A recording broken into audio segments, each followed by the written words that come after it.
Brush brush बिल्कुल soft होना चाहिए जी। ब्रश मैं अगर किसी को समझाना हो जिवें मैं अपना ब्रश यूज़ करदा, it is a soft, super soft भी आंदा, पर सुपर सॉफ्ट बहुत जल्दी खराब हो जाएगा, अपन ओदी लोड़ नहीं है। सॉफ्ट ब्रश है, आप मीडियम भी नहीं लेना, आप हार्ड भी नहीं लेना। मैं तो कई बार मैनू समझ नहीं आती कंपनीज बनांदियां क्यों है, जो चॉइस ही नहीं दोगे तुसीं बनाओगे सॉफ्ट ब्रश सारे कस्टमर वही लैणगे। जे कर्व सरफेस दे विच देखो इत्थों मैं ब्रश इदां कर रहा तो ਉਹਦੇ ਵਿੱਚ ਜਿਹੜਾ ਨਿਸ਼ बन रही है ਉੱਥੇ तक ब्रश जा ही नहीं रहा। ਹੁੰਦਾ प्रॉब्लम की आती है, वॉट हैपन्स इज कि आप पेस्ट यूज़ करते हैं, पेस्ट नाल सानू फ्लेवर आता है, सानू फ्रैशन अप कर देती है, सानू लगता ਉਹਦੇ ਨਾਲ कि साडा मूँह बिल्कुल फ्रैश हो गया। देखो एक ना बड़ी गलत फहमी है सारिਆਂ ਦੇ ਵਿੱਚ, पेरेंट्स आके कहेंगे जी मेरा बच्चा तो चॉकलेट नहीं खाता, असीं इहनूं टॉफी नहीं देंदे, फिर भी ये दंद क्यों खराब हो रहे हैं। मैं थोड़ा थोड़े एग्जाम ਇਹਦਾ आंसर देने पे डिफरेंट वे। ਆਪਾਂ ਨਾ चॉकलेट टॉफीज़ ਨੂੰ ਕੱਲੇ ਨੂੰ बहुत ज़्यादा जोर दे के ब्लेम करते हैं, बेसिकली शुगर है, ठीक है जी। शुगर आप एक फुलका खाने हैं, स्टार्च है, उन्हें भी शुगर च कन्वर्ट होना, हर चीज़ शुगर च है। वार्निंग ਨੂੰ नोट करना, फिर एकदम डेंटिस्ट इग्नोर करना। देखो सब तो पहले की होता है कि लेट्स से अपने ठंडा लगना शुरू हो गया, तो अपना माइंड पता की कहता है पानी ज़्यादा ठंडा होना, सिर्फ दंदा ते लगा सकते हैं, गम ते लगावांगे गम बर्न कर जाएगा, लिप ते लग जाएगा लिप बर्न कर जाएगा, 2 दिन ठीक हो जाएगा पर 2 दिन तकलीफ रहेगी। नमस्कार, अपने हैल्थ सैगमेंट हैलो डॉक्टर राही असी अपने दर्शकों को दसते रहने हैं कि अपनी सेहत की संभाल, अपनी हैल्थ की संभाल किवें करिए। तो अज असी गल करांगे दंदां दी। कहंदे ने अखां गईयां तां जहान गया, ते दंद गए तां स्वाद गया। तो जे साडे दंद जिहड़े मजबूत ने, स्ट्रोंग ने, और एक तरह नाल असीं प्रॉपर उनकी देख रेख करांगे तां ही वो तमाम उम्र साडे नाल बरकरार रहणगे। ते अपनी दंदां दी साम संभाल किवें करनी है, इस लई गलबात करन लई साडे नाल मौजूद ने फेमस डेंटिस्ट डॉक्टर विवेक सगर। डॉक्टर साहब स्वागत। हाँ जी, थैंक यू जी, नमस्कार, सत श्री अकाल सारे। डॉक्टर साहब जिवें दंद बड़ा इंपॉर्टेंट जिहड़ा अपना पार्ट, ते किवें इन्हां दी साम संभाल करिए और किवें पूरा रूटीन अपना डे की होना चाहिए, साडे दर्शकों को दसो। देखो जी, साम सवाल तो पहले तो मैं कहूँगा सब तो एक इंपॉर्टेंट पार्ट है बॉडी का, ठीक है ना। अपने सारे कला कला अंग इंपॉर्टेंट है, बट ये आपां कितना अजकल एस्थेटिकली ਇਹਦਾ ध्यान रख सकते हैं, ब्यूटीफाई, क्योंकि जे किसी ने सैल्फी लैनी है तो दंद ठीक नहीं होए तो सैल्फी का कोई मज़ा नहीं, दैट इज़ वन थिंग। और पर एक ऐसी चीज़ है कि थानू बर्थ तो थोड़े एंड तक साथ दे सकते हैं। मैं हर एक पेशेंट को कहना कि हो सकता अपने गोडे जवाब दे जाए, अपना हार्ट वीक हो जाए, अपना को होर आ जाए, पर अगर असी संभाल करिए तो अपने दंद अपना एंड तक साथ दे सकते हैं, ठीक है। वो साडे दे उत्ते है। सो ये लिए जी बहुत आसान तरीका है। पहले आपां ये समझना चाहिए खराब क्यों होंदे ने। इनू खराब होने लिए कुछ फैक्टर्स ने। सब तो पहला फैक्टर खाना है, जो आप खाने हैं वो चिपकता है। जब वो खाना चिपकेगा तो वो बैक्टीरिया आएंगे, बैक्टीरिया नू फूड चाहिए है, वो डिवाइड करेंगे, उन्होंने जिहड़ा एक्सक्रीशन है वो एसिड है, वो दंद नू गाल दिंदा है। तो सो पहली चीज़ खाना हो गया, दूजी टूथ हो गया जिन्हें खराब होना, तीजा बैक्टीरिया हो गए, चौथा मॉइस्चर, मूँह च थुक है, पंजवां डार्कनेस, ठीक है ना। सो ये सारिया चीज़ां उत्थे हैगियां। सो असी टूथ जो जेनेटिकली मिले उन्होंने नहीं चेंज कर सकते, खाना आपां खाना ही है, पर एक ही चीज़ है कि खाने को अगर आप खा के उत्थे कुछ ना फसे, ये अपना मेन एम होना चाहिए। अपने हाथ च वही है, बैक्टीरिया मूँह च रहने ही रहने, और उन्होंने टाइम मॉइस्चर सब कुछ रहना है। सो इको फैक्टर है जिन्होंने आप चेंज कर सकते हैं, और वही आप लोग चेंज नहीं करते। So we need to easiest way is brush. Ideally कोई पेशेंट आके पूछता कि डॉक्टर साहब मैं तो सवेरे शाम ब्रश कर दें, मेरे दंद फिर भी क्यों खराब होंगे ने। कई फैक्टर्स ने, पर सब तो बड़ा फैक्टर यह है कि भी आप अज कुछ खाया, आप हर चीज़ आइडियली अगर आप देखना कि कोई दंद खराब ना हो, तो हर कुछ खाने तो बाद ब्रश करना चाहिए, विच इज़ नॉट प्रैक्टिकल। पर जिवें कहंदे कि जिन्ना ज़्यादा आप ब्रश करांगे, उन्होंने रगड़ांगे, वो साडे दंद घिसदे ने, एनेमल उतरदा है। मैम देखो नेल है, नेल ते मैं इतना करा थोड़ा निशान पै जाता है, दंद ते जिन्ना मर्जी हथ ना कर लो कुछ नहीं होता। ओके, मतलब टूथ जिहड़ा एनेमल है, जिहड़ी बाहरली परत हैगी दंद दी, hardest tissue of the hardest tissue, हड्डियां तो ज़्यादा स्ट्रॉन्ग होता है। सो वो ब्रश, हाँ आप गलत ब्रश करते हैं, ਆਪਾਂ ਨੂੰ ਕੀ ਹੈ ਕਿ ਵਾਟ ਹੈਪਨਸ ਇਜ਼ ਕਿ ਆਪਾਂ ਕਿਉਂਕਿ ਬ੍ਰਸ਼ ਨਹੀਂ ਕਰਦੇ ਥੋੜੇ ਸਟੇਨਿੰਗ ਹੋ ਜਾਂਦੇ ਨੇ ਪ੍ਰੋਪਰਲੀ ਨਾ ਕਰਨ ਨਾਲ ਥੋੜੇ ਪੀਲੇ ਹੋ ਜਾਂਦੇ ਨੇ ਸੋ ਆਪਣਾ ਫਿਰ ਇਹ ਹੁੰਦਾ ਕਿ ਵੀ ਆਪਾਂ ਨੂੰ ਰਗੜ ਕੇ ਕਰਦੇ ਆ ਫਿਰ ਉਹਨੂੰ ਹਾਂਜੀ ਆਪਾਂ ਸੌਫਟ ਬ੍ਰਸ਼ ਤੇ ਖਰਾਬ ਹੋ ਰਿਹਾ ਆਪਾਂ ਹਾਰਡ ਬ੍ਰਸ਼ ਲੈ ਕੇ ਰਗੜ ਲਈਏ ਸ਼ਾਇਦ ਹੁਣ ਇਦਾਂ ਨਹੀਂ ਹੁੰਦਾ किस टाइप का होना चाहिए ब्रश बिल्कुल सॉफ्ट होना चाहिए ब्रश मैं अगर किसी को समझाना हो जिवें मैं अपना ब्रश यूज़ करना it is soft super soft भी आता है पर सुपर सॉफ्ट बहुत जल्दी खराब हो जाएगा अपन वो लोड़ नहीं है सॉफ्ट ब्रश है आप मीडियम भी नहीं लेना आप हार्ड भी नहीं लेना मैं तो कई बार मैंने समझ नहीं आती कंपनीज बनांदियां क्यों है जो चॉइस ही नहीं दोगे तुम बनाओगे सॉफ्ट ब्रश सारे हाँ कस्टमर वही लैणगे तो फिर इन्हां दा वे किन्नी कुछ देर करना चाहिए और बिल्कुल एंड तक जाए कि देखो मैं एक ना बहुत आसान जिहा एग्जाम्पल हर एक ਨੂੰ ਸਮਝਾਣਾ ਹੈ ਹੁਣ ਤੁਸੀਂ ਇੱਥੇ ਬੈਠੇ ਹੋ ਮੇਰੇ ਕੋਲ ਫੁੱਲ ਟਾਈਮ ਹੈ ਬੰਦਾ ਜਿਹੜਾ ਕਲੀਨ ਕਰਦਾ ਪਰ ਤੁਸੀਂ ਐਜਸ ਦੇ ਉੱਤੇ ਫੇਰ ਵੀ ਦੇਖੋ ਕਿੱਥੇ ਨਾ ਕਿੱਥੇ ਮਿੱਟੀ ਦਿਖ ਜਾਏਗੀ ਬਿਲਕੁਲ ਕੋਨੇ ਤੇ ਜਿੱਥੇ ਉਹਦਾ ਝਾੜੂ ਜਾਂ ਆਪਣਾ ਮੌਪ ਨਹੀਂ ਜਾਂਦਾ ਔਰ ਉੱਥੇ ਬੈਕਟੀਰੀਆ ਉੱਥੇ ਹੋਣਾ ਹੀ ਹੋਣਾ ਸੋ ਇਹ ਤੇ ਫਲੈਟ ਸਰਫੇਸ ਹੈ ਆਪਣੇ ਦੰਦ ਤੇ ਕਰਵਡ ਸਰਫੇਸ ਹੈ ਹੁਣ ਜੇ ਕਰਵਡ ਸਰਫੇਸ ਦੇ ਵਿੱਚ ਦੇਖੋ ਇੱਥੋਂ ਮੈਂ ਬ੍ਰਸ਼ ਇਦਾਂ ਕਰ ਰਿਹਾ ਤੇ ਉਹਦੇ ਵਿੱਚ ਜਿਹੜਾ ਨਿਸ਼ ਬਣ ਰਹੀ ਆ ਉੱਥੇ ਤੱਕ ਬ੍ਰਸ਼ ਜਾ ਹੀ ਨਹੀਂ ਰਿਹਾ ਹੁੰਦਾ ਪ੍ਰੋਬਲਮ ਕੀ ਆਉਂਦੀ ਹੈ ਵਾਟ ਹੈਪਨਸ ਇਜ਼ ਕਿ ਆਪਾਂ ਪੇਸਟ ਯੂਜ਼ ਕਰਦੇ ਹਾਂ ਪੇਸਟ ਨਾਲ ਸਾਨੂੰ ਫਲੇਵਰ ਆਉਂਦਾ ਹੈ ਸਾਨੂੰ ਫਰੈਸ਼ਨ ਅਪ ਕਰ ਦਿੰਦੀ ਹੈ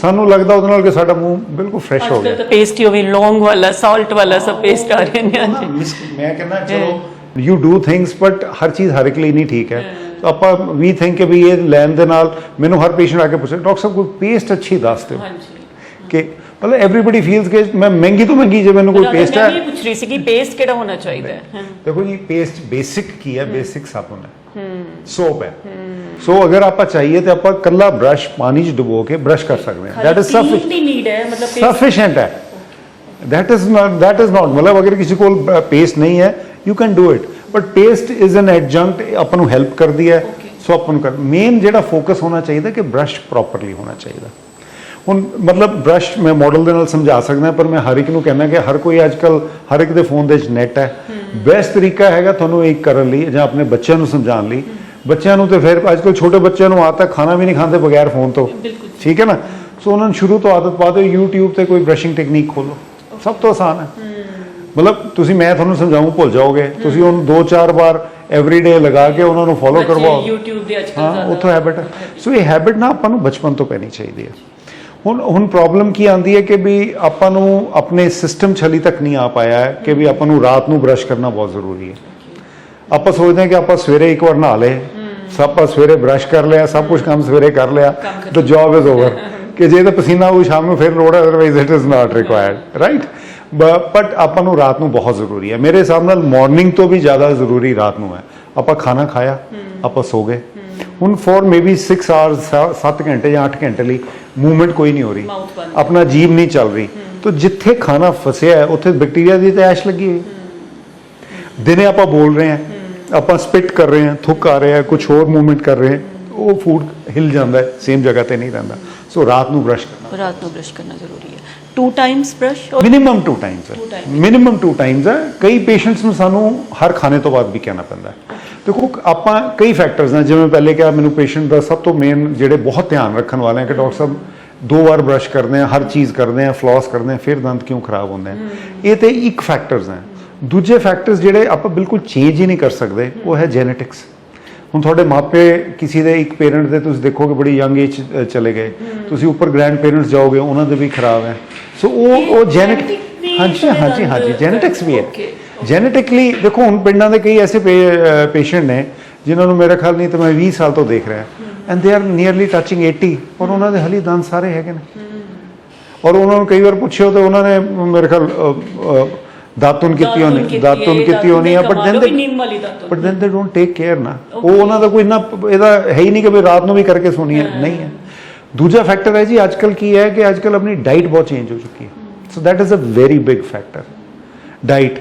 ਆਪਾਂ ਅੱਜ ਤੋਂ 20 ਸਾਲ ਪਹਿਲੇ ਜਾਂ 30 ਮੋਰ ਦੈਨ 40 ਇਅਰਸ ਪਹਿਲੇ ਜਦ ਪੜ੍ਹਦੇ ਹੁੰਦੇ ਸੀਗੇ ਤੇ ਇਹ ਕਹਿੰਦੇ ਸੀ ਅਮਰੀਕਾ ਦੇ ਵਿੱਚ ਡੈਂਟਿਸਟ ਦੀ ਬਹੁਤ ਨੀਡ ਹੈ ਬਿਕੋਜ਼ ਉਹਨਾਂ ਦੇ ਦੰਦ ਬਹੁਤ ਜ਼ਿਆਦਾ ਖਰਾਬ ਹੁੰਦੇ ਆ ਆਪਣੇ ਇੱਥੇ ਅਵੇਅਰਨੈਸ ਵੀ ਇੰਨੀ ਨਹੀਂ ਸੀ ਉਹਦੇ ਪਿੱਛੇ ਡਾਈਟ ਦਾ ਵੀ ਕਾਰਨ ਉਹੀ ਕੰਡੀਸ਼ਨਸ ਹੁਣ ਇੱਥੇ ਆ ਰਹੀ ਹਾਂਜੀ ਬਿਲਕੁਲ ਹੈ ਹੀ ਸਾਰੇ ਘਰ ਦੇ ਵਿੱਚ ਕੋਈ ਗੱਲ ਤੇ ਆ ਰਹੀ ਸੀ ਕਿ ਜਿਵੇਂ ਹੁਣ ਬੱਚੇ ਵੀ ਬੜੀ ਚਾਕਲੇਟਸ ਖਾਂਦੇ ਨੇ ਜਾਂ ਕੋਲਡ ਡਰਿੰਕ ਖਾਂਦੇ ਨੇ ਉਹਦਾ ਇਫੈਕਟ ਕੀ ਜ਼ਿਆਦਾ ਹੈ ਦੇਖੋ ਇੱਕ ਨਾ ਬੜੀ ਗਲਤਫਹਿਮੀ ਹੈ ਸਾਰਿਆਂ ਦੇ ਵਿੱਚ ਪੇਰੈਂਟਸ ਆ ਕੇ ਕਹਿਣਗੇ ਜੀ ਮੇਰਾ ਬੱਚਾ ਤੇ ਚਾਕਲੇਟ ਨਹੀਂ ਖਾਂਦਾ ਸੀ, ਇਹਨੂੰ ਟੌਫੀ ਨਹੀਂ ਦਿੰਦੇ, ਫਿਰ ਵੀ ਇਹਦੇ ਦੰਦ ਕਿਉਂ ਖਰਾਬ ਹੋ ਰਹੇ ਨੇ?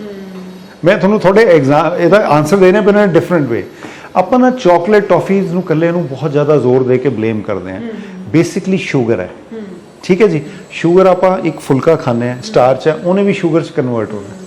ਹਰ ਚੀਜ਼ ਸ਼ੂਗਰ 'ਚ ਹੈ, ਪਰ ਉਹ ਬੈਕਟੀਰੀਆ ਨੂੰ ਡਾਇਰੈਕਟ ਨਹੀਂ ਮਿਲਦੀ ਨਾ। ਨਹੀਂ ਹਾਂ ਨਹੀਂ ਮਿਲਦੀ, ਪਰ ਹਾਂ ਫਰਕ ਇਹ ਤੁਸੀਂ ਤੁਹਾਡਾ ਬਿਲਕੁਲ ਸਵਾਲ ਬਹੁਤ ਅੱਛਾ ਹੈ ਕਿ ਵੀ ਉਹ ਬੈਕਟੀਰੀਆ ਨੂੰ ਡਾਇਰੈਕਟ ਨਹੀਂ ਮਿਲਦੀ, ਬਟ ਕੋਈ ਚੀਜ਼ ਉੱਥੇ ਫਸੀ ਰਹੇਗੀ। ਹੁਣ ਚਾਕਲੇਟ ਹੈ, ਮਿੱਠਾ ਹੈ, ਉਹ ਮਤਲਬ ਸਟਿੱਕੀ ਹੈ, ਚਿਪਕ ਗਿਆ, ਉਹ ਹੋਰ ਨੁਕਸਾਨ ਕਰਦਾ। ਆਪਾਂ ਮੈਂ ਬਹੁਤ ਐਗਜ਼ਾਮਪਲ ਦੇਣਾ ਹੁੰਦਾ ਕਿ ਕਿਸੇ ਨੂੰ ਸਵੀਟ ਟੂਥ ਹੋਵੇ ਤੇ ਮਤਲਬ ਜਿਹਨੂੰ ਬਹੁਤ ਜ਼ਿਆਦਾ ਆਦਤ ਹੈ ਕਿ ਜੋ ਮਰਜ਼ੀ ਹੋਵੇ ਚੋਰੀ ਛੁਪੇ ਵੀ ਉਹਨੇ ਫ੍ਰਿਜ ਚੋਂ ਕੱਢ ਕੇ ਖਾਣਾ ਹੈ, ਤਾਂ ਉਹਨੂੰ ਮੈਂ ਕਹਿੰਦਾ ਕਿ ਫਿਰ ਤੁਸੀਂ ਇੰਡੀਅਨ ਸਵੀਟਸ ਖਾ ਲਓ instead of these chocolates. And reason being ਕਿ ਆਪਣਾ ਜਿਵੇਂ ਹੁਣ ਗੁਲਾਬ ਜਾਮੁਨ ਹੈ, ਉਹ ਫੈਟ ਦੇ ਮੋਲੀਕਿਊਲ ਦੇ ਵਿੱਚ ਸ਼ੂਗਰ ਕਵਰਡ ਹੈ, ਤਲਿਆ ਹੋਇਆ ਨਾ, ਫੈਟ ਦੇ ਵਿੱਚ ਹੈ। ਸੋ ਸ਼ੂਗਰ ਇਮੀਡੀਏਟਲੀ ਮੂੰਹ ਦੇ ਵਿੱਚ ਡਿਜ਼ੋਲਵ ਨਹੀਂ ਹੋਏਗੀ। ਤੇ ਜਿਹੜੀ ਜਿੰਨੀਆਂ ਰਿਫਾਈਨਡ ਚੀਜ਼ਾਂ ਜਿਵੇਂ ਟੌਫੀਜ਼, ਚਾਕਲੇਟਸ ਐਂਡ ਤੁਸੀਂ ਇਹਦੀ ਗੱਲ ਕੀਤੀ ਪੀਜ਼ਾਜ਼ ਹੋ ਗਏ ਜਾਂ चिप्स हो गए या कोक पेप्सी जो भी अपने सॉफ्ट ड्रिंक्स हैं, सो ये तो बहुत Coke and Pepsi and the soft drinks are very harmful. Okay, very harmful. तो मतलब कि अगर फिर भी ਤੁਹਾਡਾ ਮਨ ਕਰਦਾ ਤਾਂ ਤੁਸੀਂ ਇਮੀਡੀਏਟ ਜਾ ਕੇ ਕੋਈ ਬ੍ਰਸ਼ ਕਰ ਲਓ, ਅਗਰ ਕੁਝ ਚਾਕਲੇਟ ਹਰ ਵਾਰ ਬ੍ਰਸ਼ ਕਰਨ ਦੀ ਲੋੜ ਨਹੀਂ ਹੈ। ਦੇਖੋ ਮੈਂ ਪ੍ਰੈਕਟੀਕਲੀ ਤੁਹਾਨੂੰ ਦੱਸਾਂ, ਹਰ ਵਾਰ ਬ੍ਰਸ਼ ਕਰਨ ਦੀ ਲੋੜ ਨਹੀਂ ਹੈ, ਬਟ ਆਪਾਂ ਨੂੰ ਇੱਕ ਹੈਬਿਟ ਪਾਣੀ ਹੈ। ਯਾਦ ਹੈ, ਮੈਨੂੰ ਯਾਦ ਹੈ ਮੇਰੇ ਦਾਦੀਆਂ ਹੋਣੀ ਨੇ ਖਾਣਾ ਖਾਣ ਵਾਰ ਕੁਰਲੀ ਕੀਤੀ ਕਿ ਨਹੀਂ ਕੀਤੀ। ਆਈ ਸਟਿਲ ਰਿਮੈਂਬਰ ਦੈਟ। ਹੁਣ ਅੱਜ ਦਾ ਮੈਨੂੰ ਬੱਚਾ ਦੱਸ ਦਿਓ ਜਿਹੜਾ ਖਾਣਾ ਖਾਣ ਤੋਂ ਬਾਅਦ ਜਾ ਕੇ ਮਾਊਥ ਰਿੰਸ ਕਰਦਾ, ਉਹ ਫੋਨ ਹੀ ਦੇਖੇਗਾ, ਹੈਬਿਟ ਨਹੀਂ ਹੈ। ਸੋ ਅਗਰ ਤੁਸੀਂ ਕੁਝ ਖਾ ਰਹੇ ਹੋ ਔਰ ਨਹੀਂ ਕੰਟਰੋਲ ਕਰ ਸਕਦੇ, ਸਿੰਪਲ ਜਿਹਾ ਗੱਲ ਹੈ, ਗੋ ਐਂਡ ਰਿੰਸ। ਉਹ ਟਾਇਲਟ ਦਾ ਕੰਮ ਕਰਦਾ। ਤੁਸੀਂ ਇੱਕ ਵਾਰ ਰਿੰਸ ਕਰ ਲਿਆ, majority of the food gets out. ਹਾਂ ਕਿਤੇ ਕੈਵਿਟੀ ਹੈ, ਕੋਈ ਨਿਸ਼ੇਜ਼ ਉੱਥੇ ਫਸਦਾ ਤੇ ਐਂਡ ਅਗਰ ਉਹਦੇ ਬਾਅਦ ਵੀ ਕਿਤੇ ਫਸ ਰਿਹਾ ਤਾਂ ਯੂ ਸ਼ੁਡ ਟੇਕ, ਮਤਲਬ ਤੁਹਾਨੂੰ ਰੱਬ ਸਿਗਨਲ ਦਿੰਦਾ। ਐਸਾ ਸਿਸਟਮ ਬੋਡੀ ਦਾ ਰੱਬ ਨੇ ਬਣਾਇਆ ਹੈ ਕਿ ਤੁਹਾਨੂੰ ਵਾਰਨਿੰਗਸ ਦਿੰਦਾ ਹੈ। ਉਹ ਗੱਲ ਵੱਖਰੀ ਹੈ ਕਿ ਅਸੀਂ ਵਾਰਨਿੰਗਸ ਨੂੰ ਮਤਲਬ ਤੁਸੀਂ ਉਹ ਵਾਰਨਿੰਗ ਨੂੰ ਨੋਟ ਕਰਨਾ, ਫਿਰ ਇੱਕਦਮ ਡੈਂਟਿਸਟ ਇਗਨੋਰ ਕਰਨਾ ਦੇਖਣਾ। ਦੇਖੋ ਸਭ ਤੋਂ ਪਹਿਲੇ ਕੀ ਹੁੰਦਾ ਹੈ ਕਿ ਲੈਟਸ ਸੇ ਆਪਣੇ ਠੰਡਾ ਲੱਗਣਾ ਸ਼ੁਰੂ ਹੋ ਗਿਆ ਤੇ ਆਪਣਾ ਮਾਈਂਡ ਪਤਾ ਕੀ ਕਹਿੰਦਾ, ਪਾਣੀ ਜ਼ਿਆਦਾ ਠੰਡਾ ਹੋਣਾ, ਠੀਕ ਹੈ ਨਾ, ਮੈਂ ਪਾਣੀ ਜ਼ਿਆਦਾ ਠੰਡਾ ਹੈ, तो ਆਪਾਂ ਉਸ ਚੀਜ਼ ਨੂੰ ਇਗਨੋਰ ਕਰਦੇ ਹਾਂ। ਚਲੋ ਇੱਕ ਵਾਰ ਹੋ ਗਿਆ, but if it is happening regularly ਔਰ ਇੱਕੋ ਪਾਸੇ ਹੋ ਰਿਹਾ, that means something is going wrong, ਗਲਤ ਹੋ ਰਿਹਾ। ਤੁਸੀਂ ਜਾ ਕੇ ਡੈਂਟਿਸਟ ਕੋਲ ਜਾਓ ਔਰ ਉਹਨੂੰ ਚੈੱਕ ਕਰਾਓ। ਇੱਕ ਚੀਜ਼ ਹੋਰ ਹੈ, ਦੇਖੋ ਅਸੀਂ ਲੋਕ ਇੱਥੇ ਨਹੀਂ ਕਰਦੇ, ਪਰ ਅਗਰ ਆਪਾਂ ਅਮਰੀਕਾ ਜਾਈਏ ਡੈਂਟਿਸਟਰੀ ਉੱਥੇ ਜਾਂ ਯੂਰਪ ਜਾਈਏ ਡੈਂਟਿਸਟਰੀ ਥੋੜੀ ਫਰਕ ਹੈ। ਉੱਥੇ ਕੀ ਹੈ ਕਿ ਤੁਹਾਡੇ ਕੋਲ ਆਪਣੇ ਪੇਸ਼ੈਂਟ ਦਾ ਸਾਰਾ ਰਿਕਾਰਡ ਹੈ, ਤੁਹਾਡੇ ਕੋਲ ਪੁਰਾਣਾ ਰਿਕਾਰਡ ਹੈ। ਉੱਥੋਂ ਤੁਸੀਂ ਪੇਸ਼ੈਂਟ ਸ਼ਿਫਟ ਵੀ ਨਹੀਂ ਹੁੰਦਾ, ਜੇ ਸ਼ਿਫਟ ਕਰਨਾ ਹੁੰਦਾ ਤਾਂ ਤੁਹਾਨੂੰ ਦੂਜੇ ਡੈਂਟਿਸਟ ਨੂੰ ਸਾਰਾ ਰਿਕਾਰਡ ਦੇਣਾ ਪੈਂਦਾ ਲੀਗਲੀ।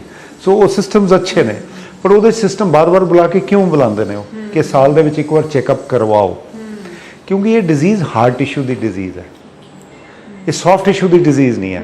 ਸੋ ਆਪਾਂ ਨੂੰ ਕੀ ਹੈ ਕਿ ਅੱਜ ਆਪਣਾ ਦੰਦ ਖਰਾਬ ਹੋਣਾ ਸ਼ੁਰੂ ਹੋਇਆ, ਉਹਦੇ 'ਚ ਕੈਵਿਟੀ ਬਣਨੀ ਸ਼ੁਰੂ ਹੋ ਗਈ ਹੈ, ਉਹ ਤੁਹਾਨੂੰ ਨਹੀਂ ਪਤਾ ਲੱਗਣਾ ਅਨਲੈਸ ਤੁਹਾਡੇ ਖਾਣਾ ਫਸ ਰਿਹਾ।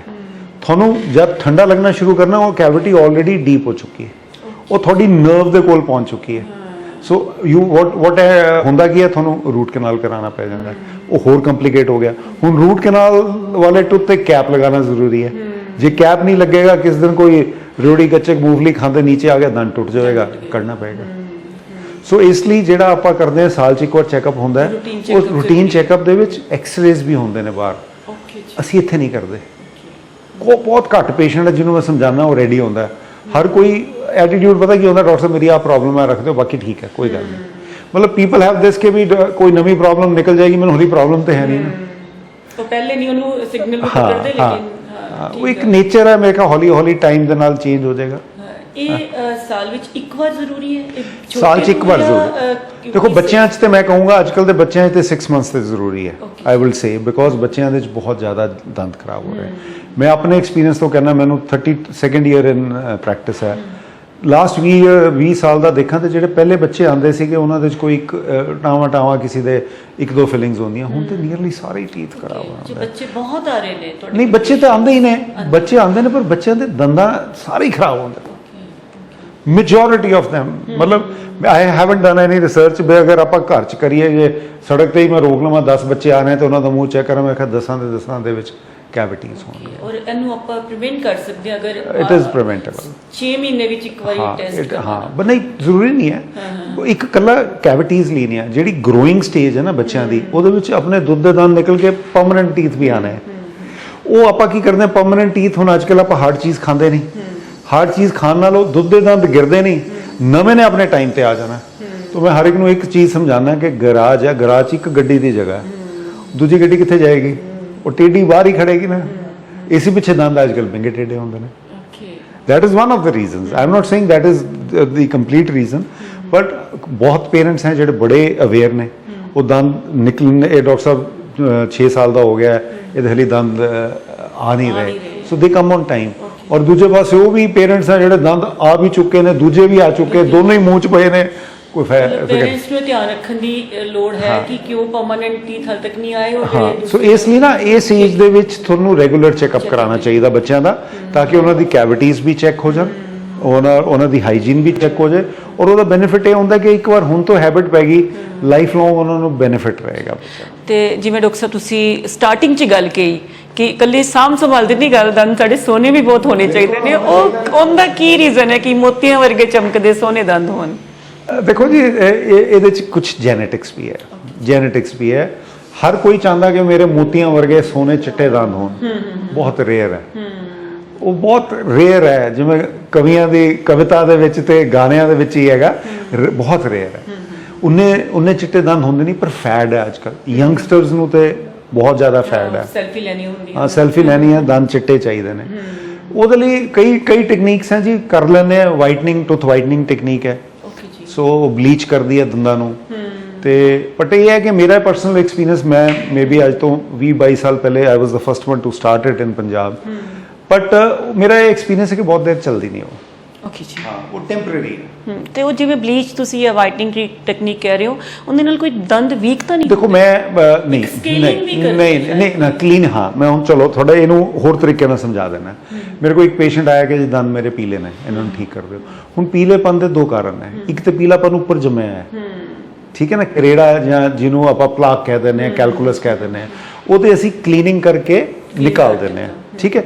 ਬੇਸਿਕਲੀ ਡੀ ਸਕੇਲਿੰਗ ਹੈ, ਜਿਵੇਂ ਪਾਈਪਸ 'ਚ ਕੁਝ ਜੰਮ ਜਾਂਦਾ ਆਪਣਾ ਕੈਲਸ਼ੀਅਮ, ਉਹਨੂੰ ਡੀ ਸਕੇਲ ਕਰਦੇ ਆ। ਪਰ ਇਹ ਵਰਡ ਸਕੇਲਿੰਗ ਐਂਡ ਪੋਲਿਸ਼ਿੰਗ ਪਿਆ ਹੋਇਆ, ਅਸੀਂ ਵੀ ਉਹੀ ਆਮ ਪਬਲਿਕ ਨੂੰ ਜੋ ਸਮਝ ਆਉਂਦਾ ਉਹ ਕਰੀਏ। ਇਟ ਇਜ਼ ਤੁਸੀਂ ਉਹ ਰਿਮੂਵ ਕਰ ਦਿੰਦੇ ਹੋ। ਇੱਕ ਚੀਜ਼ ਮੈਂ ਸਾਰੇ ਹੀ ਦਰਸ਼ਕਾਂ ਨੂੰ ਸਮਝਾਉਣਾ ਚਾਹੁੰਦਾ ਕਿ ਕਲੀਨਿੰਗ ਕਰਾਉਣ ਨਾਲ ਕਦੀ ਦੰਦ ਜਾਂ ਢਿੱਲੇ ਨਹੀਂ ਹੁੰਦੇ। ਕਹਿੰਦੇ ਕਿ ਉਹ ਥੋੜਾ ਰਗੜ ਲਗਾ ਦਿੰਦੇ ਨੇ। ਰਗੜ ਮੈਂ ਹੁਣ ਤੁਹਾਨੂੰ ਕਿਸ ਤਰ੍ਹਾਂ ਕਰਕੇ ਦਿਖਾਵਾਂ, ਮੈਂ ਡੈਮੋ ਦੇ ਸਕਦਾ। ਆਪਾਂ ਅਲਟਰਾਸੋਨਿਕ ਨਾਲ ਕਰਦੇ ਹਾਂ, ਉਹਦੇ ਵਿੱਚ ਕੋਈ ਸਕ੍ਰੈਚ ਨਹੀਂ ਪੈਂਦਾ। ਅਲਟਰਾਸੋਨਿਕ ਵਾਈਬ੍ਰੇਸ਼ਨ ਹੈ, ਉਹ ਵਾਈਬ੍ਰੇਸ਼ਨ ਮੈਂ ਤੁਹਾਨੂੰ ਨੇਲ ਤੇ ਕਰਕੇ ਦਿਖਾਵਾਂਗਾ। ਨੇਲ ਤੇ ਆਪਾਂ, ਮੈਂ ਤੁਹਾਨੂੰ ਦੱਸਿਆ ਨਾ ਕਿ ਸਕ੍ਰੈਚ ਪੈ ਸਕਦਾ, ਤੁਸੀਂ ਉਹਦੇ ਬਾਅਦ ਦੇਖ ਲਓ। ਤੁਹਾਡੇ ਨੇਲ ਤੇ ਕਰਕੇ ਦਿਖਾਊਂਗਾ, ਦਿਖਾ ਦਿਓ ਅਗਰ ਸਕ੍ਰੈਚ, ਅਗਰ ਨੇਲ ਨੂੰ ਉਹ ਨਹੀਂ ਖਰਾਬ ਕਰ ਸਕਦਾ, ਤੁਹਾਡੇ ਦੰਦ ਨੂੰ ਕਿੱਦਾਂ ਡੈਮੇਜ ਕਰੇਗਾ। ਸਿਰਫ ਵਾਈਬ੍ਰੇਸ਼ਨ ਹੈ, ਉਹ ਵਾਈਬ੍ਰੇਸ਼ਨ ਇੰਨੀ ਫਾਸਟ ਹੁੰਦੀ ਹੈ, ਹੀਟ ਪ੍ਰੋਡਿਊਸ ਕਰਦੀ, ਉਹਦੇ ਨਾਲ ਪਾਣੀ ਚੱਲਦਾ ਉਹਨੂੰ ਕੂਲ ਕਰਨ ਲਈ। ਉਹ ਵਾਈਬ੍ਰੇਸ਼ਨ ਨਾਲ ਜੋ ਉੱਪਰ ਕੁਝ ਜੰਮਿਆ ਉਹ ਨਿਕਲ ਜਾਂਦਾ। ਸੋ ਉਹ ਪੀਲਾਪਨ ਤੇ ਆਪਾਂ ਕੱਢ ਸਕਦੇ ਹਾਂ। ਜਿਵੇਂ ਹੁਣ ਮੇਰੇ ਕੋਲ ਸਪੋਜ਼ ਕਰੋ ਹੱਥ ਦੇ ਉੱਤੇ ਇੱਥੇ ਕੋਈ ਪੈਨ ਦਾ ਨਿਸ਼ਾਨ ਲੱਗਿਆ, ਤੇ ਉਹ ਮੈਂ ਕਲੀਨਿੰਗ ਨਾਲ ਕਰ ਸਕਦਾ, ਪਰ ਮੈਂ ਸਕਿਨ ਦਾ ਕਲਰ ਨਹੀਂ ਚੇਂਜ ਕਰ ਸਕਦਾ ਕਲੀਨਿੰਗ ਨਾਲ, ਉਹ ਵਾਈਟਨਿੰਗ ਨਾਲ ਹੋਏਗਾ। ਉਹਦੇ ਵਿੱਚ ਕੀ ਹੁੰਦਾ ਜੀ, ਉਹ ਦੋ ਤਰੀਕੇ ਨੇ। ਇੱਕ ਤਾਂ ਤਰੀਕਾ ਹੁੰਦਾ ਕਿ ਚੇਅਰ ਤੇ ਬਿਠਾ ਕੇ ਘੰਟੇ ਦੇ ਵਿੱਚ ਅਸੀਂ ਕੈਮੀਕਲਸ ਯੂਜ਼ ਕਰਦੇ ਹਾਂ, ਜਿਵੇਂ ਤੁਸੀਂ ਬਲੀਚ ਕਹਿ ਰਹੇ ਹੋ। ਬਿਲਕੁਲ ਸੇਮ ਉਹੀ ਚੀਜ਼ ਹੈ, ਬਟ ਦੇ ਆਰ ਫਾਈਨਰ ਮਟੀਰੀਅਲਸ। ਔਰ ਇਹ ਅੰਦਰ ਅਗਰ ਆਪਾਂ ਮਾਊਥ 'ਚ ਲਗਾਵਾਂਗੇ ਤਾਂ ਉਹਦਾ ਕੋਈ ਹਾਰਮ ਇਫੈਕਟ ਨਹੀਂ, ਉਹ ਨੁਕਸਾਨ ਕਰਦੇ, ਪਰ ਸਾਨੂੰ ਸਾਰਾ ਬਾਕੀ ਸਭ ਕੁਝ ਪੈਕ ਕਰਕੇ ਲਗਾਉਣਾ ਪੈਂਦਾ। ਸਿਰਫ ਦੰਦਾਂ ਤੇ ਲਗਾ ਸਕਦੇ ਹਾਂ। ਗਮ ਤੇ ਲਗਾਵਾਂਗੇ, ਗਮ ਬਰਨ ਕਰ ਜਾਏਗਾ। ਲਿਪ ਤੇ ਲੱਗ ਜਾਏਗਾ, ਲਿਪ ਬਰਨ ਕਰ ਜਾਏਗਾ। 2 ਦਿਨ 'ਚ ਠੀਕ ਹੋ ਜਾਏਗਾ, ਪਰ 2 ਦਿਨ ਤਕਲੀਫ ਰਹੇਗੀ। ਸੋ ਉਹਦੇ ਲਈ ਅਸੀਂ ਸਾਰੇ ਨੂੰ ਕਵਰ ਕਰਕੇ ਸਿਰਫ ਟੀਥ ਦੇ ਉੱਤੇ ਲਗਾਉਣੇ। Then you have laser lights ਤੇ ਸਪੈਸ਼ਲ, ਉਹਦੇ ਨਾਲ ਤੁਸੀਂ ਫਿਰ ਇਮੀਡੀਏਟਲੀ ਵਾਈਟ ਹੋ ਜਾਓ। ਕਿੰਨੀ ਉਹਦਾ ਇਫੈਕਟ ਰਹਿੰਦਾ, ਕਿੰਨੀ ਕੋਈ ਵੇਰੀ ਕਰਦਾ ਹੈ, ਇਹ ਕਲਰ ਦੇ ਉੱਤੇ ਵੇਰੀ ਕਰਦਾ ਹੈ। ਮੇਰਾ ਜੋ ਪਰਸਨਲ ਐਕਸਪੀਰੀਅੰਸ ਹੈ, ਜਿਹੜੇ ਪੀਲੇ ਦੰਦ ਨੇ, ਵਾਕਈ ਪੀਲੇ ਦੰਦ, ਉਹਨਾਂ ਦੇ ਰਿਜ਼ਲਟਸ ਅੱਛੇ ਆਉਂਦੇ ਨੇ। ਆਪਣੇ ਬਰਾਊਨਿਸ਼ ਟੀਥ ਵੀ ਆਉਂਦੇ ਨੇ, ਆਪਣੇ ਗ੍ਰੇਇਸ਼ ਬਲੂ ਟੀਥ ਵੀ ਆਉਂਦੇ ਨੇ, ਉਹਨਾਂ 'ਚ ਰਿਜ਼ਲਟਸ ਅੱਛੇ ਨਹੀਂ ਆਉਂਦੇ। ਸੋ ਇਹ ਅੱਗੇ ਵੀ ਆਪਾਂ ਦੇਖੋ ਕਿਉਂ ਪੀਲੇ ਕਿਉਂ ਹੋ ਰਹੇ ਹਨ। It is something to do with the diet also. ਆਪਣੇ ਖਾਣੇ ਦੇ ਟਰਮਰਿਕ ਹੈ, ਹਲਦੀ ਹੈ, ਹਰ ਖਾਣੇ 'ਚ ਆਪਣੇ ਹਲਦੀ ਹੈ। ਆਪਾਂ ਚਾਹ ਪੀਂਦੇ ਹਾਂ, ਕੌਫੀ ਪੀਂਦੇ ਹਾਂ, ਲੋਕੀ ਰੈੱਡ ਵਾਈਨ ਪੀਂਦੇ ਨੇ। ਸੋ ਇਦਾਂ ਦੇ ਕਲਰਡ ਫੂਡਸ ਲੈਂਦੇ ਹਾਂ, ਹੌਲੀ ਐਬਜ਼ੌਰਬ ਹੁੰਦੇ ਨੇ। ਆਪਾਂ ਅੱਜ ਠੰਡੀ ਚੀਜ਼ ਲਈ, ਫਿਰ ਉਸ ਵਕਤ ਗਰਮ ਲਈ, ਹਰ ਚੀਜ਼ ਦੀ ਐਕਸਪੈਂਸ਼ਨ ਕੰਟਰੈਕਸ਼ਨ ਹੈ। ਮਾਈਕਰੋਸਕੋਪਿਕ ਪੋਰਸ ਨੇ, ਉਹ ਹੌਲੀ ਫਿਰ ਅੰਦਰ ਐਬਜ਼ੌਰਬ ਕਰਨਾ ਸ਼ੁਰੂ ਕਰ ਦਿੰਦੇ ਨੇ। ਸੋ ਇਹ ਅੰਦਰੋਂ ਕਲੀਨ ਤੇ ਇੱਕ ਵਾਰ ਬਲੀਚ ਤੇ ਕਰ ਦਿੰਦਾ, ਬਟ ਮੇਰਾ ਪਰਸਨਲ ਐਕਸਪੀਰੀਅੰਸ ਹੈ ਬਹੁਤ ਦੇਰ ਲਈ ਨਹੀਂ ਚੱਲਦਾ। ਹਾਂ, ਵੇਰੀ ਕਰਦਾ, ਕਈਆਂ ਦੇ ਚੱਲ ਜਾਂਦਾ, ਪਰ ਮੈਜੋਰਿਟੀ ਦੇ ਵਿੱਚ 2-3 ਮਹੀਨੇ ਦੇ ਬਾਅਦ ਉਨਾ ਬੈਡ ਤੇ ਨਹੀਂ ਹੁੰਦਾ। ਬਟ ਜਿਸ ਤਰ੍ਹਾਂ ਦੇ ਮੋਤੀਆਂ ਵਰਗੇ ਦੰਦ ਹੈ, ਉਹ ਨਹੀਂ ਰਹਿੰਦੇ। ਸੋ ਮੈਂ ਤੇ ਸਾਰਿਆਂ ਨੂੰ ਇਹ ਸੁਜੈਸਟ ਕਰਦਾ ਥੋੜਾ ਸਪੈਸ਼ਲ ਓਕੇਜ਼ਨਸ ਹੋਣ ਸਭ ਕੁਝ ਹੋਏ ਜ਼ਰੂਰ ਕਰਵਾਓ। ਇਸ ਤਰ੍ਹਾਂ ਡੈਮੇਜ ਨਹੀਂ ਹੈ, ਇਸ ਤਰ੍ਹਾਂ ਕੋਈ ਡੈਮੇਜ ਨਹੀਂ ਹੈ, ਬਟ ਆਪਾਂ ਵੀ can do it every day ਕਿ ਹਫਤੇ ਬਾਅਦ ਕਰਾ ਲਿਆ 15 ਦਿਨ, ਮੈਂ ਉਹਦੇ ਹੱਕ 'ਚ ਨਹੀਂ ਹੈਗਾ। ਤੇ ਡਾਕਟਰ ਸਾਹਿਬ ਸਾਡੇ ਦਰਸ਼ਕਾਂ ਨੂੰ ਕੋਈ ਆਸਾਨ ਜਿਹੇ ਟਿਪਸ ਦੇਣਾ ਚਾਹੋ ਕਿ ਦੰਦ ਨੂੰ ਕਿਵੇਂ ਸੰਭਾਲ ਕਰੀਏ, ਕੁਝ ਵਰਡਸ 'ਚ ਦੱਸੋ। ਮੈਂ ਇੱਕ ਛੋਟਾ ਜਿਹਾ ਐਗਜ਼ਾਮਪਲ ਦੱਸਾਂ। ਮੈਂ ਮਤਲਬ ਅਗਰ ਤੁਸੀਂ ਆਪਣੇ ਦੰਦਾਂ ਦੀ ਸਿਹਤ ਦਾ ਅੱਛਾ ਧਿਆਨ ਰੱਖਣਾ, ਤੁਸੀਂ ਆਪਣੀ ਗਲਤੀ ਆਪ ਪਕੜ ਲਓਗੇ। ਇੱਕ ਛੋਟਾ ਜਿਹਾ ਆਪਣਾ ਫੋਨ ਲਾ ਦਿਓ, ਮਤਲਬ ਫੋਨ ਔਨ ਕਰਕੇ ਮਿਰਰ ਦੇ ਅੱਗੇ ਰੱਖ ਦਿਓ, ਰੋਜ਼ ਤੁਸੀਂ ਬ੍ਰਸ਼ ਕਰਦੇ ਹੋ ਇਹਦੀ ਵੀਡੀਓ ਦੇਖੋ, ਤੁਸੀਂ ਹੈਰਾਨ ਰਹਿ ਜਾਓਗੇ, ਮੂਵਮੈਂਟਸ ਨੀਅਰਲੀ ਸੇਮ ਹੋਣਗੀਆਂ। ਬਿਕੋਜ਼ ਆਪਾਂ ਸਬਕੌਂਸ਼ੀਅਸ ਲੈਵਲ ਤੇ ਬ੍ਰਸ਼ ਕਰ ਰਹੇ ਹਾਂ, ਆਪਾਂ ਧਿਆਨ ਦੇ ਕੇ ਤੇ ਬ੍ਰਸ਼ ਕਰ ਹੀ ਨਹੀਂ ਰਹੇ। ਸੋ ਜਿਹੜਾ ਧਿਆਨ ਦੇ ਕੇ ਕਰਨ ਦੀ ਲੋੜ ਹੈ। ਆਪਾਂ ਇਹ ਦੇਖਣਾ, ਕਈ ਲੋਕ ਕਰਦੇ ਆ ਜੀ ਇੱਕ ਦੰਦ ਨੂੰ ਕਿੰਨੇ ਦੇਰ ਲਈ ਕਰਾਂ, it is not that is doesn't matter. ਇਹ ਹੈ ਕਿ ਤੁਸੀਂ ਪ੍ਰੋਪਰਲੀ ਥੋਰਲੀ ਉਹਨੂੰ ਕਲੀਨ ਕਰ ਲਿਆ। ਸੋ ਅਗਰ ਕੋਈ 2 ਮਿੰਟ 'ਚ ਕਰ ਸਕਦਾ ਦੈਟਸ ਇਨਫ। ਅੰਦਰ ਬਾਹਰ ਉੱਪਰਲੀ ਚੋਇੰਗ ਸਰਫੇਸ ਸਾਰੀ ਕਲੀਨ ਕਰੋ, ਐਂਡ ਜਿਵੇਂ ਤੁਸੀਂ ਸ਼ੁਰੂ 'ਚ ਪੁੱਛਿਆ ਸੀ ਐਂਡ ਤੱਕ। ਜ਼ਿਆਦਾਤਰ ਜਿਵੇਂ ਮੈਂ ਪੇਸ਼ੈਂਟਸ ਦੇਖਦਾ ਜਿਹੜੇ ਅੱਛਾ ਧਿਆਨ ਰੱਖਦੇ ਨੇ, ਉਹਨਾਂ ਦੇ ਪ੍ਰੋਬਲਮ ਕੀ ਆਏਗੀ, ਪਿਛਲੇ ਦੰਦਾਂ 'ਚ ਆਏਗੀ, ਸਟਾਰਟ ਉੱਥੋਂ ਹੋਏਗੀ। ਮੈਂ ਇਮੀਡੀਏਟਲੀ ਦੱਸਦਾ ਮੈਂ ਕਿ ਤੁਸੀਂ ਬ੍ਰਸ਼ ਕਰ ਰਹੇ ਹੋ ਪਰ ਤੁਸੀਂ ਐਂਡ ਤੱਕ ਨਹੀਂ ਜਾ ਰਹੇ। ਜਿਹੜੀ ਚੀਜ਼ ਨਹੀਂ ਕਲੀਨ ਹੋ ਰਹੀ ਹੈ ਉੱਥੇ ਇੱਕ ਸੋਰਸ ਆਫ ਬੈਕਟੀਰੀਆ ਹੈਗੇ, ਉਹਨੇ ਹੌਲੀ ਹੌਲੀ ਹੋਣਾ। ਪਹਿਲੀ ਚੀਜ਼ ਇਹ ਹੈ ਕਿ ਬ੍ਰਸ਼ ਕਰੋ। ਦੂਸਰੀ ਚੀਜ਼ ਹੈ ਕਿ ਬਹੁਤ ਯੰਗ ਏਜ ਦੇ ਵਿੱਚ ਫਲੋਸਿੰਗ ਕਰਨ ਦੀ ਆਦਤ ਪਾ ਲਓ। ਹੁਣ ਦੇਖੋ ਆਪਣਾ ਦੰਦ ਹੈ, ਇਹ ਇਹਦੀ ਬਾਹਰਲੀ ਸਰਫੇਸ ਹੈ, ਇਹ ਅੰਦਰਲੀ ਜੀਭ ਵਾਲੀ ਸਰਫੇਸ ਹੈ, ਇਹ ਚਿਊਇੰਗ ਸਰਫੇਸ ਹੈ। ਆਪਾਂ ਕਲੀਨ ਕਰ ਲਈ, ਇਹਦੀ ਚੌੜਾਈ, ਇਹਦੀ ਥਿਕਨੈਸ ਵੀ ਤਾਂ ਹੈਗੀ ਹੈ, ਉਹ ਕਲੀਨ ਕਿੱਥੋਂ ਹੁੰਦੀ ਹੈ? ਉਹ ਸੈਲਫ ਕਲੀਨਜ਼ਿੰਗ ਹੁੰਦੀ ਹੈ। ਸ਼ੁਰੂ 'ਚ ਬਚਪਨ 'ਚ ਸ਼ਾਇਦ ਜ਼ਰੂਰਤ ਨਹੀਂ ਹੈ, ਪਰ ਜਿੱਦਾਂ ਏਜ ਆਪਣੀ ਵੱਧਦੀ ਹੈ, ਆਪਣੇ ਦੰਦ ਘਸਦੇ ਨੇ, ਗਮਸ ਥੋੜੇ ਨੀਚੇ ਜਾਂਦੇ ਨੇ, we need to clean that. ਉੱਥੋਂ ਹੀ ਕੈਵਿਟੀ ਸ਼ੁਰੂ ਹੁੰਦੀ ਹੈ। ਸੋ ਉਹ ਧਾਗਾ ਹੁੰਦਾ, ਧਾਗੇ ਨੂੰ ਇੱਕ ਵਾਰ ਪਾ ਲਓ। ਹਰ ਕੋਈ ਨਾ ਸੌਖਾ ਤਰੀਕਾ ਚਾਹੁੰਦਾ, ਜਿਵੇਂ ਕਿਸ ਨੂੰ ਫਲੌਸ ਕਹਿੰਦਾ ਨਾ, ਫਲੌਸ ਕਰ ਲਓ, ਉਹ ਮਤਲਬ ਉਹ ਡਾਕਟਰ ਸਾਹਿਬ ਜਾਂਦਾ ਹੀ ਨਹੀਂ। ਠੀਕ ਹੈ ਨਾ, ਮੈਂ ਕਿਹਾ ਜੀ ਕੋਸ਼ਿਸ਼ ਕਰੋਗੇ ਤਾਂ ਜਾਏਗਾ। ਤੁਸੀਂ ਇਹ ਸੋਚੋ ਕਿ ਇਹ ਜ਼ਰੂਰੀ ਪਾਰਟ ਹੈ, ਬਿਕੋਜ਼ ਆਪਣੀ ਹੈਬਿਟ 'ਚ ਨਹੀਂ ਪਿਆ, ਆਪਣੀ ਹਾਈਜੀਨ ਉਹਦੇ ਪ੍ਰੋਟੋਕੋਲਸ 'ਚ ਨਹੀਂ ਆਇਆ, ਤਾਂ ਇਸ ਲਈ ਆਪਣੇ ਉਹ ਪੈਂਦਾ ਨਹੀਂ, but that is required. So brushing ਜ਼ਰੂਰ ਕਰੋ, ਸਵੇਰੇ ਉੱਠ ਕੇ ਕਰੋ, ਰਾਤ ਨੂੰ ਸੌਣ ਤੋਂ ਪਹਿਲੇ ਬ੍ਰਸ਼ ਕਰੋ, ਹਰ ਖਾਣਾ ਖਾਣ ਤੋਂ ਬਾਅਦ ਰਿੰਸ ਕਰੋ। ਇੱਕ ਚੀਜ਼ ਮੈਂ ਨਾਲ ਥੋੜੀ ਜਿਹੀ ਐਡ ਕਰਨਾ ਚਾਹੁੰਦਾ, ਆਪਾਂ ਨੂੰ ਅੱਜ ਕੱਲ੍ਹ ਨਾ ਉਹ ਕਈ ਫੈਟਸ ਆ, ਨਿੰਬੂ ਪਾਣੀ ਤਾਂ ਚਲੋ ਲੋਟ ਆਫ ਪੀਪਲ ਟੇਕ, ਇੱਕ ਉਹ ਕਿਹੜਾ ਹੁੰਦਾ ਐਸਿਡ ਰਿਲੇਟਡ APF ਜਾਂ ਉਹ ਅੱਜ ਕੱਲ੍ਹ ਬੜਾ ਹੈ, ਕੁਝ ਕਈ ਲੋਕ ਲੈ ਰਹੇ ਨੇ ਉਹ ਫॉर देयर ਹੈਲਥ, એનર્ਜੀ ਲਈ ਨਹੀਂ ਲੈ ਰਹੇ। ਮੈਨੂੰ ਆਈ ਐਮ ਸੌਰੀ, ਮੈਨੂੰ ਨਾਮ ਭੁੱਲ ਰਿਹਾ। ਇਹ ਜਿਹੜੀਆਂ ਖੱਟੀਆਂ ਚੀਜ਼ਾਂ ਨਾ, ਜਿਹੜੀਆਂ ਸਿਟਰਸ ਦੀਆਂ ਹੈਗੀਆਂ, ਇਹ ਕੁਝ ਟਾਈਮ ਦੇ ਬਾਅਦ ਦੰਦਾਂ ਨੂੰ ਨੁਕਸਾਨ ਕਰਦੀਆਂ। ਜਦ ਤੱਕ ਤੇ ਤੁਹਾਡਾ ਪੂਰਾ ਇਨਾਮਲ ਹੈ ਦੈਟਸ ਓਕੇ, ਬਟ ਏਜ ਦੇ ਨਾਲ ਇਨਾਮਲ ਵੀਅਰ ਆਫ ਹੋ ਜਾਂਦਾ। ਜਿਹੜਾ ਅੰਦਰਲੀ ਪਾਰਟ ਪੀਲੇ ਰੰਗ ਦੀ ਹੈ, ਡੈਂਟਿਨ ਹੈ, ਉਹ ਸੌਫਟ ਹੁੰਦੀ ਹੈ, ਉਹ ਬਹੁਤ ਜਲਦੀ ਖੁਰਨੀ ਸ਼ੁਰੂ ਹੋ ਜਾਂਦੀ ਹੈ। ਸੋ ਉਹਦੇ ਨਾਲ ਤੁਹਾਨੂੰ ਠੰਡਾ ਗਰਮ ਉਦੋਂ ਸੈਂਸਿਟੀਵਿਟੀ ਸ਼ੁਰੂ ਹੋ ਜਾਂਦੀ ਹੈ। ਉਹਦੇ 'ਚ ਕੈਵਿਟੀ ਕੋਈ ਨਹੀਂ ਹੈ। ਦੇਖੋ ਸੈਂਸਿਟੀਵਿਟੀ ਕੈਵਿਟੀ ਕਾਰਨ ਹੋ ਸਕਦੀ ਹੈ, ਸੈਂਸਿਟੀਵਿਟੀ ਗਮਸ ਦੇ ਕਾਰਨ ਹੋ ਸਕਦੀ ਹੈ, ਸੈਂਸਿਟੀਵਿਟੀ ਇਹਦੇ। ਸੋ ਅਗਰ ਤੁਸੀਂ ਬਹੁਤ ਜ਼ਿਆਦਾ ਨਿੰਬੂ ਪਾਣੀ ਇਸ ਤਰ੍ਹਾਂ ਦੀ ਹੈਬਿਟ 'ਚ, ਮੇਰਾ ਇੱਕ ਪਰਸਨਲ ਸੁਜੈਸ਼ਨ ਹੈ ਕਿ ਜ਼ਿਆਦਾ ਟਾਈਮ ਸਟਰੋਂਗ ਨਾਲ, ਉਹ ਵੀ ਐਸਿਡਿਕ ਹੈ, ਐਸਿਡ ਸਟਰੋਂਗ ਨਾਲ ਲੈ ਲਓ। ਦੰਦਾਂ ਨੂੰ ਟੱਚ ਜਿੰਨਾ ਘੱਟ ਕਰੇ, ਠੀਕ ਹੈ। ਸੋ ਇਹ ਬਹੁਤ ਜ਼ਰੂਰੀ ਹੈ। ਹਰ ਖਾਣੇ ਤੋਂ ਬਾਅਦ ਤੁਸੀਂ ਰਿੰਸ ਕਰੋ। ਖਾਣੇ ਦੇ ਵਿੱਚ ਜ਼ਿਆਦਾ ਫਾਈਬਰਸ ਚੀਜ਼ ਯੂਜ਼ ਕਰੋ, ਫਰੂਟਸ ਖਾਓ। ਜਿਹੜੀ ਸਟਿੱਕੀ ਚੀਜ਼ ਆ ਥੋੜੀ ਜੀ ਅਵੋਇਡ ਕਰੋ। ਸੋ ਇਹ ਤੇ ਬੇਸਿਕਸ ਹੈ। ਔਰ ਕੋਈ ਵੀ ਸਾਈਨ ਸਿੰਪਟਮ ਆਉਂਦਾ ਹੈ, ਕੋਈ ਠੰਡਾ ਗਰਮ ਲੱਗ ਰਿਹਾ ਹੈ, ਕੋਈ ਖੂਨ ਮਤਲਬ ਮੂੰਹ 'ਚ ਖੂਨ ਆ ਗਿਆ, ਤੁਹਾਡੇ ਬ੍ਰਸ਼ ਦੇ ਉੱਤੇ ਖੂਨ ਲੱਗਿਆ, ਐਪਲ ਬਾਈਟ ਕੀਤਾ, ਤੁਹਾਨੂੰ ਰੈਡਨੈਸ ਆਈ, ਆਪਾਂ ਕਹਿੰਦੇ ਸ਼ਾਇਦ ਜ਼ੋਰ ਦੀ ਬਾਈਟ ਕਰ ਲਿਆ ਜਾਂ ਜ਼ੋਰ ਦੀ ਬ੍ਰਸ਼ ਕਰ ਲਿਆ। ਨੋ, ਤੇ ਉਦੋਂ ਇਮੀਡੀਏਟ ਕੰਸਲਟ, ਹਾਂ, ਉਹਨੂੰ ਚੈੱਕ ਕਰੋ। ਦੈਟ ਮੀਨਸ ਡਿਜ਼ੀਜ਼ ਮੂੰਹ 'ਚ ਹੋ ਰਹੀ ਹੈ। ਤੁਹਾਨੂੰ ਉਹ ਦਿੱਕਤ ਨਹੀਂ ਦੇਗੀ ਕੁਝ ਟਾਈਮ, ਪਰ ਜਦ ਤੱਕ ਤੁਸੀਂ ਡਾਕਟਰ ਕੋਲ ਜਾਓਗੇ 2-3 ਸਾਲ ਦੇ ਬਾਅਦ ਉਹਨੂੰ ਕਰਦੇ, ਉਸ ਤੱਕ ਬੋਨ ਲਾਸ ਹੋਏਗਾ, ਮੂੰਹ 'ਚੋਂ ਬਦਬੂ ਆਏਗੀ। ਸੋ ਬੇਸਿਕਲੀ ਡਰੋ ਨਾ, ਡੈਂਟਿਸਟ ਇੱਕ ਫਰੈਂਡ ਹੈ ਤੁਹਾਡਾ। ਔਰ ਦੰਦ ਆਪਣੇ ਬਹੁਤ ਜ਼ਰੂਰੀ ਨੇ। ਪਹਿਲੇ ਲੋਕਾਂ ਲਈ ਤੇ ਸਿਰਫ ਖਾਣ ਲਈ ਜ਼ਰੂਰੀ ਸੀ, ਹੁਣ ਤੇ ਸਾਰੀ ਖੂਬਸੂਰਤੀ ਉੱਥੇ ਹੈ। ਤੇ ਹੁਣ ਜੇ ਦੰਦ ਨਾ ਹੋਣ, ਤੁਸੀਂ ਸੋਚੋ ਕਿਵੇਂ ਲੱਗੇਗਾ। ਜੀ ਡਾਕਟਰ ਸਾਹਿਬ, ਤੁਸੀਂ ਦਰਸ਼ਕਾਂ ਨੂੰ ਬਹੁਤ ਵਧੀਆ ਜਾਣਕਾਰੀ ਦਿੱਤੀ, ਤੇ ਅਸੀਂ ਵੀ ਇਹ ਉਮੀਦ ਕਰਦੇ ਹਾਂ ਕਿ ਸਾਡੇ ਦਰਸ਼ਕ ਇਹ ਸਾਰੀ ਜਿਹੜੀ ਜਾਣਕਾਰੀ ਡਾਕਟਰ ਸਾਹਿਬ ਦੁਆਰਾ ਦਿੱਤੀ ਗਈ ਉਹਨੂੰ ਆਪਣੇ ਡੇਲੀ ਰੂਟੀਨ 'ਚ ਅਪਲਾਈ ਕਰਨਗੇ ਔਰ ਆਪਣੀ ਦੰਦਾਂ ਦੀ ਸਾਂਭ ਸੰਭਾਲ ਪ੍ਰੋਪਰ ਵੇਚ ਕਰਨਗੇ ਔਰ ਜਾਂਚ ਵੀ ਰੈਗੂਲਰਲੀ ਕਰਾਉਂਦੇ ਰਹਿਣਗੇ। ਡਾਕਟਰ ਸਾਹਿਬ, ਹੋਰ ਦੰਦਾਂ ਦੀ ਕੀ ਸਮੱਸਿਆਵਾਂ ਆਉਂਦੀਆਂ ਨੇ, ਕੀ ਪ੍ਰੋਬਲਮਸ ਨੇ, ਉਹਨਾਂ ਬਾਰੇ ਆਪਾਂ ਅਗਲੇ ਐਪੀਸੋਡ 'ਚ ਗੱਲ ਕਰਾਂਗੇ। ਹਾਂ, thank you so much doctor ਸਾਹਿਬ। ਬਹੁਤ ਧੰਨਵਾਦ।